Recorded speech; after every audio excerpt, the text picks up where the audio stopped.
এই যুগে যদি আপনি ফিতনা চিনতে চান, দাজ্জালীয় সভ্যতাকে চিনতে চান, তাদের প্ল্যানগুলো বুঝতে চান, স্বাভাবিক দৃষ্টিভঙ্গি দিয়ে দেখলে হবে না, ভিতরের চোখ দিয়ে দেখা শিখতে হবে।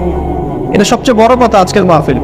দৃষ্টিভঙ্গি চেঞ্জ করতে হবে, তারপরে আপনি ফিতনা ধরতে পারবেন, সমাধানও খুঁজে বের করতে পারবেন ইনশাআল্লাহ। তবে বাস্তবতা কি জানেন? বাস্তবতা হচ্ছে খিদির আলাইহিস সালামের মতো মানুষদেরকে এই সমাজ মূল্যায়ন করে না। যাদের মধ্যে খিদিরের মতো অন্তর্দৃষ্টি আছে তাদেরকে সমাজ মূল্যায়ন করে না, তাদেরকে মানুষ বলে পাগল। যেমন নবী সাল্লাল্লাহু আলাইহি ওয়াসাল্লামকেও মানুষ বলেছিল মাজনুন, পাগল হয়ে গেছে।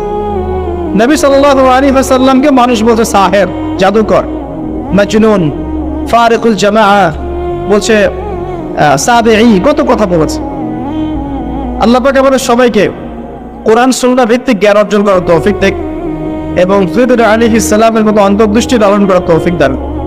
এই মহাসাগরের অস্তিত্ব আছে যেটা কুরসির উপরে, এর উপর আল্লাহ রাব্বুল আলামিনের আরশ আযীম, যেটাকে টেনে নিয়ে আসবে কতজন ফেরেশতা? 8 জন। আগে হাদিসটা শুনে আল্লাহ পাক বলেছেন, দুঃখিত, নবী সাল্লাল্লাহু আলাইহি ওয়াসাল্লাম বলেছেন, কিয়ামতের মাঠে আল্লাহ পাক 7 শ্রেণীর মানুষকে এই আরশের ছায়ায় ছায়া দেবেন। কত শ্রেণী? যুবক ভাইরা হাদিসটা খুব ভালো করে শোনেন, কারণ এখানে সবগুলো হওয়ার মতো সম্ভাবনা আপনার আছে।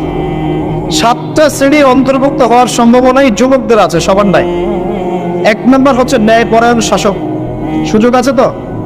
শাসন ক্ষমতা খারাপ কিছু না, কিন্তু শাসন ক্ষমতা পেয়ে যদি মানুষ ন্যায় বিচার করে ভালো, যদি জুলুম করে তাহলে আল্লাহর সামনে জবাবদিহি করতে হয়। That's all. 2 নম্বর সেই ব্যক্তি যার অন্তর মসজিদের সাথে ঝুলন্ত থাকে। কার সাথে? মোবাইলের সাথে না। কার সাথে? এখন অন্তর কার সাথে ঝুলন্ত থাকে? মোবাইলের সাথে। মসজিদের সাথে অন্তর ঝুলন্ত মানে কি? এটা কি সত্যি সত্যি কলিজে ঝুলা আছে? রূপকথা। মানুষ তো রূপক অর্থ বুঝতে পারে না এখন। মানে আপনি নামাজের জন্য, জামাতে নামাজ পড়ার জন্য উদ্গ্রীব হয়ে থাকেন, এটা হলো মসজিদের সাথে ঝুলন্ত হৃদয়।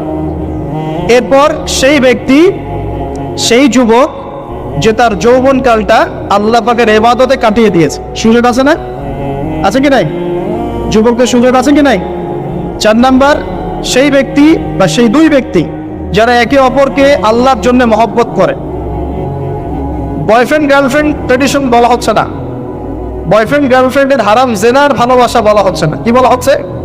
দিনের জন্যে, আল্লাহর জন্যে দুজন পরস্পরকে ভালোবাসে, আল্লাহর জন্যেই বিচ্ছেদ ঘটে। 5 নাম্বার সেই ব্যক্তি যাকে, যুবক ভাই শোনেন ভালো করে, সেই ব্যক্তি যাকে কোনো সুন্দরী নারী জেনার জন্য ডাকে। সুন্দরী উচ্চ বংশের কোনো মেয়ে নিজেই জেনা করার জন্য ডাকে, কিন্তু যুবক বলে আমি আল্লাহকে ভয় করি, ইন্নী আখাফুল্লাহ, আমি আল্লাহকে ভয় করি। এরকম যুবক আছে এখনো বাকি সমাজে?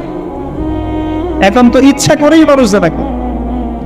এখন তো জেনা এত সহজ, মানুষ 1000, 1500, 2000 টাকা দিয়ে জেনা করতে পারে। এই সমাজে জেনা সহজ, বিয়ে